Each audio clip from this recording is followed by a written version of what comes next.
Hello दोस्तों, नमस्कार। स्वागत है आप सभी लोगों का मेरे एक और नए वीडियो में। दोस्तों, आज के इस वीडियो में हम लोग माइक्रोसॉफ्ट एक्सेल के फॉर्मेट वाले ऑप्शन के बारे में सीखने वाले हैं।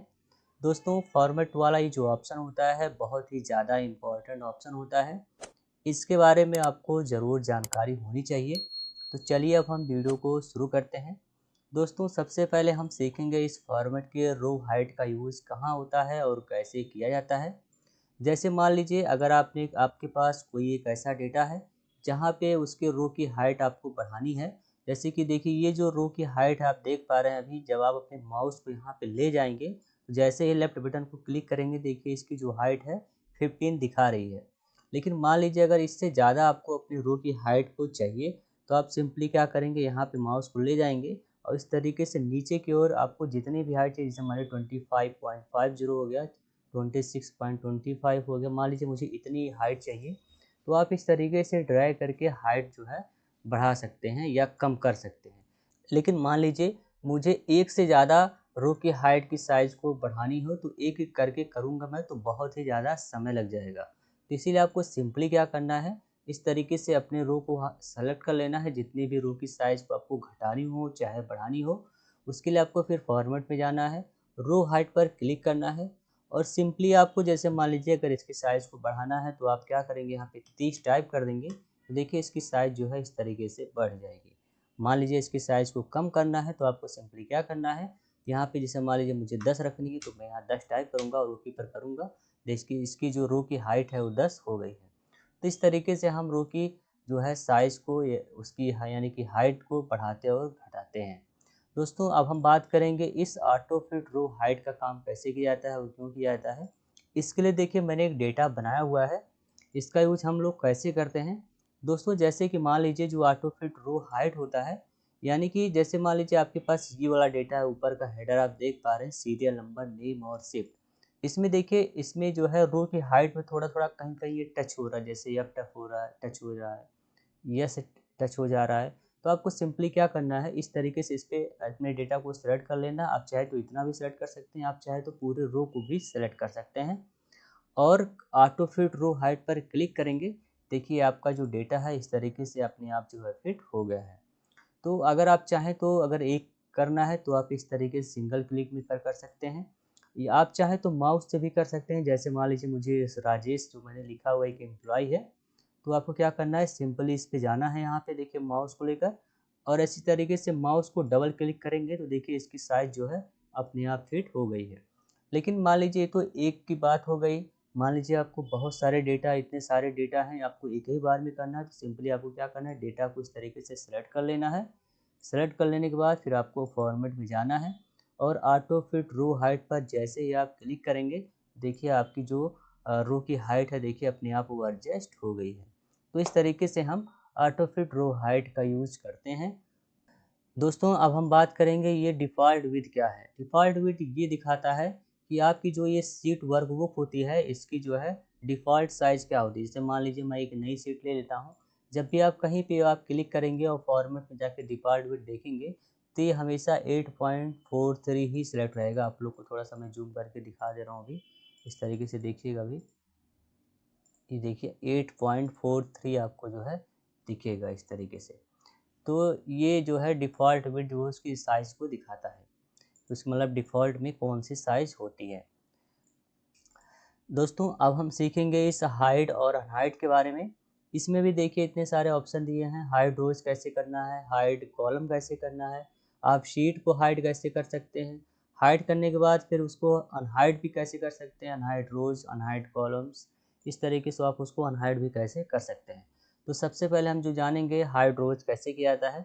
जैसे मान लीजिए मेरे पास ये वाला डेटा है, मुझे राजेश कुमार की जो डेटा है इसको हाइड करना है तो मैं क्या करूँगा, सिंपली फॉर्मेट में जाऊँगा, हाइड अनहाइड पर क्लिक करूँगा और हाइड रो जैसे जो भी डेटा सेलेक्ट रहेगा वही डेटा आपका हाइड होगा। जैसे मैं देखिए मेरा जो है राजेश कुमार यानी कि सीरियल नंबर 1 सेलेक्ट है और जैसे मैं हाइड रोज़ करूँगा देखिए अपने आप वो हाइड हो जाएगा। इस तरीके से हम हाइड कर सकते हैं रोज़ को। और अगर मान लीजिए रो को अगर आपको अनहाइड करना है तो सिंपली आपको आ जाना है यहाँ पे और अनहाइड रो पर जैसे आप क्लिक करेंगे देखिए आपका रो जो है अनहाइड हो गया है। तो इस तरीके से हम रो को हाइड और अनहाइड करते हैं। दोस्तों अब हम सीखेंगे कि कॉलम को हाइड कैसे किया जाता है और अनहाइड कैसे किया जाता है।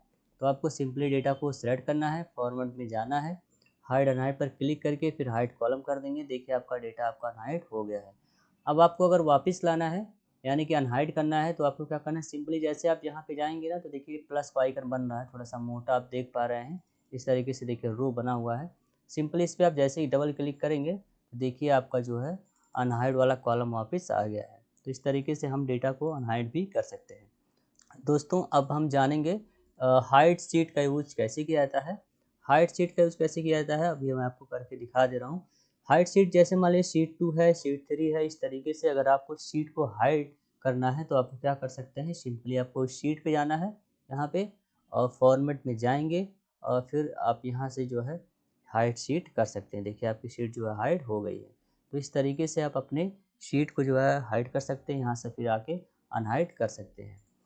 अगर आप चाहें तो इस फॉर्मेट वाले ऑप्शन से भी कर सकते हैं, या तो फिर आप यहाँ पे जब जाएंगे शीट 1 पे, जैसे मैं यहाँ शीट 1 पे अभी हूँ, तो आपको अपने माउस का राइट बटन क्लिक करना है। यहाँ से देखिए रीनेम कर सकते हैं, मूव और कॉपी कर सकते हैं, अभी आगे मैं आपको वीडियो में बताऊँगा। और यहाँ से भी आप अपनी शीट को हाइड कर सकते हैं। दोस्तों अब अगला ऑप्शन आता है रीनेम शीट का क्या यूज़ होता है। रीनेम शीट का मतलब जैसे मान लीजिए शीट 1 लिखा है, शीट 2 लिखा है, तो मान लीजिए आप अपने डेटा के अनुसार यहाँ पे नाम लिखना चाहते हैं। मान लीजिए मेरा सैलरी डेटा है या फिर एम्प्लॉय का डेटा है, कोई भी डेटा है, तो मैं सिंपली क्या करूँगा, यहाँ शीट 1 पे क्लिक है, फॉर्मेट में जाऊँगा, रीनेम पर क्लिक करूँगा और यहाँ पे जैसे मान लीजिए लिख दूँगा यहाँ पे मैं एम्प्लॉय डेटा, इस तरीके से मैं टाइप कर दूँगा। आप चाहें तो यहाँ से भी कर सकते हैं, या फिर जैसे मान लीजिए शीट 2 पे करना है, यहाँ से भी जाके कर सकते हैं, या फिर माउस के राइट बटन को क्लिक करके रीनेम पर करेंगे तो यहाँ से भी आप अपने शीट के नाम को चेंज कर सकते हैं। आप कुछ भी नाम यहाँ पे जैसे ABCD मैं यहाँ टाइप कर दिया हूँ, देखिए इस तरीके से डेटा का नाम चेंज हो गया है। दोस्तों अब हम सीखेंगे इस फॉर्मेट ऑप्शन में जो मूव और कॉपी शीट का ऑप्शन होता है, इसका यूज़ कैसे किया जाता है। मान लीजिए जो एम्प्लॉय डेटा है, ये देखिए एम्प्लॉय डेटा में लिखा हुआ है, फॉर्मेट में जाएंगे आप, मूव करना आपको सिंपली यहाँ पे क्लिक करना है और देखिए शीट 3 लिखा हुआ है, यहाँ पे मूव हो जाएगा। जैसे आप ओके करेंगे देखिए आपका जो है ये शीट 3 जहाँ पे था वहाँ पे मूव हो गया है। तो इस तरीके से आप अपने डेटा को मूव कर सकते हैं। जैसे मान लीजिए मुझे इस वाले डेटा को कॉपी करना है तो मैं ABC शीट वाले पे क्लिक करूँगा, इस शीट पे जाऊँगा और मूव पे जाऊँगा, फिर क्रिएट कॉपी करूँगा और जैसे आप देखेंगे यहाँ पे लिखा है ना बिफोर शीट EMP डेटा, आप यहाँ पे जाके उसके पहले ये कॉपी हो जाएगा, देख लीजिएगा। अभी ओके करूँगा, देखिए इस तरीके से वहाँ पे जाके कॉपी हो गया है। तो इस तरीके से हम जो है अपने शीट को जो है कॉपी कर सकते हैं, मूव कर सकते हैं। आप यहाँ से भी कर सकते हैं, आप चाहें तो अपने माउस के माध्यम से भी कर सकते हैं मूव। जैसे मान लीजिए मुझे ये जो एम्प्लॉय डेटा है मुझे यहाँ पे रखना है ABCD के बाद में, तो आप क्या करेंगे, सिंपली इस तरीके से अपने माउस के लेफ्ट बटन को क्लिक करके इस तरीके से ऐसे लाके यहाँ पे ड्रैग करेंगे तो देखिए आपका डेटा यहाँ पे आ गया है। शीट 3 को आपको यहाँ पे करना है, सिंपली यहाँ पे करेंगे, देखिए आपका डेटा यहाँ पे आ गया। अगर मान लीजिए ABCD को आपको यहाँ पे रखना है तो सिंपली यहाँ पे करेंगे तो डेटा आपका यहाँ पे आ जाएगा। तो इस तरीके से आप मूव का यूज कर सकते हैं। अब आता है दोस्तों अगला टैब कलर क्या होता है।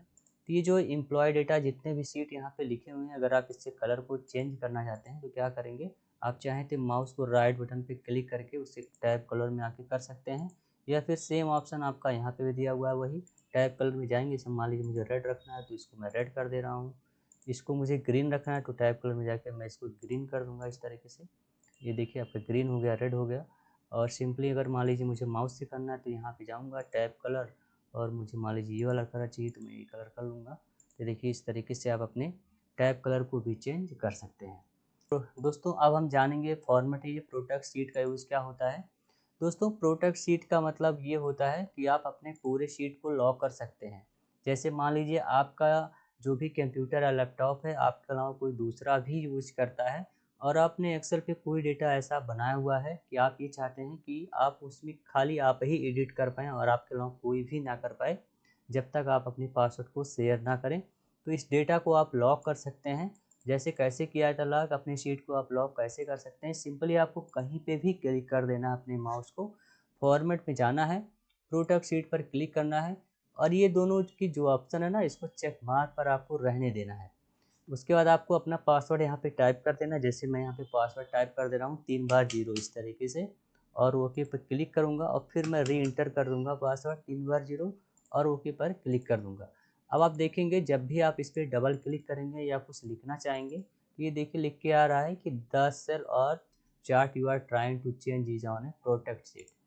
मतलब आप जो करना चाह रहे हैं ये प्रोटेक्टेड शीट है, इसलिए आप इस पर कर नहीं पाएंगे। देखिए आप कुछ भी करेंगे तो इस तरीके से नहीं हो पाएगा, लेकिन अगर मैं दूसरे सीट पे जाऊंगा तो यहाँ मैं कुछ भी जो है चेंज कर सकता हूँ। तो इस तरीके से आप अपने सीट को जो है प्रोटेक्ट कर सकते हैं, उसमें पासवर्ड लगा सकते हैं। और इसको हटाने के लिए क्या करना है, सिंपली आपको फॉर्मेट में जाना है, फिर अनप्रोटेक्ट सीट पर क्लिक करना है, फिर जो आपने पासवर्ड अपना बनाया हुआ था वो पासवर्ड आप इंटर करेंगे, ओके करेंगे, आपका डेटा जो है एडिटेबल हो जाएगा। तो इस तरीके से आप एडिट कर सकते हैं। आपको दोस्तों उम्मीद है कि आज का वीडियो आपको पसंद ज़रूर आया होगा। तो वीडियो को लाइक कर दीजिएगा, वीडियो में कमेंट भी कर दीजिएगा। अगर आप लोग मेरी वीडियो को पहली बार देख रहे हैं तो मेरे यूट्यूब चैनल को सब्सक्राइब जरूर कर दीजिएगा। मिलते हैं अब किसी और वीडियो में, तब तक के लिए नमस्कार, जय हिंद।